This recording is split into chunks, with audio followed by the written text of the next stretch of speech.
আলহামদুলিল্লাহ আমরা এখন আমাদের বাজরিকার পাখির গুলোর অবস্থা একটু পর্যবেক্ষণ করবো। এখানে কিছু পাখি নতুন আনা হয়েছে, আর এছাড়া এখানে কিছু পাখি আছে নতুন, আর এগুলো আমার আগের পাখি। এটা এই জোড়ায় ডিম আছে, এটা ঘরের কিছু বাচ্চা এখানে আছে, আর এই জায়গায় কিছু বাচ্চা ফুটছে, এখানেও কিছু বাচ্চা ফুটছে, এই জায়গায়ও বাচ্চা ফুটছে, এখানে আছে, এরা নতুন ডিম পাড়ছে। আর এই যে আমার জাবা পাখি, এই যে এক জোড়া জাবা, এরা এখনো ডিম বাচ্চা করে নাই।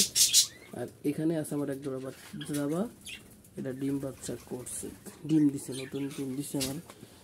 আলহামদুলিল্লাহ, আমরা দেখবো আমাদের কয়টা ডিম দিছে এরা।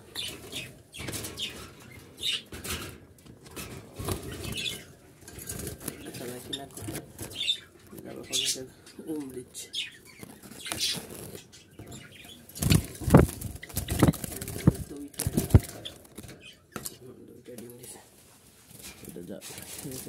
অবস্থা। আর বাইরের কলোনির পাখিগুলো, কিছু পাখি ডিম পাড়ছে আর কিছু খোপা দখল করছে, অল্প দিনের মধ্যে ইনশাল্লাহ আবার ডিম দিবে। তো বাকি এগুলো আছে অবস্থা।